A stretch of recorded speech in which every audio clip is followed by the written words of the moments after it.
Ketäs te ootte ja mistä te ootte? Julia Seinäjoelta. Okei. Seinäjoelta. Sofia Seinäjoelta. Paikallisväkeä.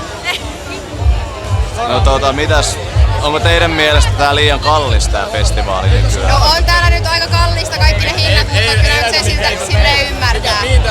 Täällä on paljon kaikkea erilaista, mikä kuuluu siihen hintaan. Okei, eli ei pelkät bändit. Niin. Kaikki juomiset ja syömiset ja kaikki. Niin. No mikäs muu täällä on siistiä? Ootte käynyt esimerkiksi tuossa Me käytiin tuossa rauhoittamiskeikalla? äsken toista kertaa. Okei. Ja mun mielestä täällä on ylipäätään tää on jotenkin laitettu hienoksi. Ja tää alue on tosi hieno. Täällä on hyvä fiilis.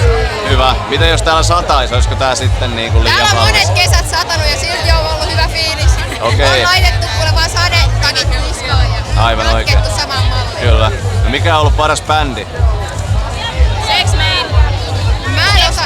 Mulla on niin Okei. monta hyvää, että mä en edes muista. Okei, sulla on useampia. Joo. Montako bändiä te olette nähnyt suurin piirtein niinku per päivä? Oo, Mä varmaan enemmän. aika hyvä. Mä oon ehkä 10 ja mä en ollut kaikilla.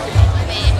No mitenkä te ootte säästänyt paljon kovasti koko talven vai käynyt duunissa vai miten te ootte hoitaneet? Ei mitään säästelty, että sitä vaan mennään niinku aina yleensäkin. Että... Jo töissä ollaan oltu. Joo, kyllä. Pohjalaisia. On oltu töissä, kyllä. Nekin. Töitä painetta. Kyllä. Hyvä, eipä oikeastaan muuta. Kiitoksia. Kiitos.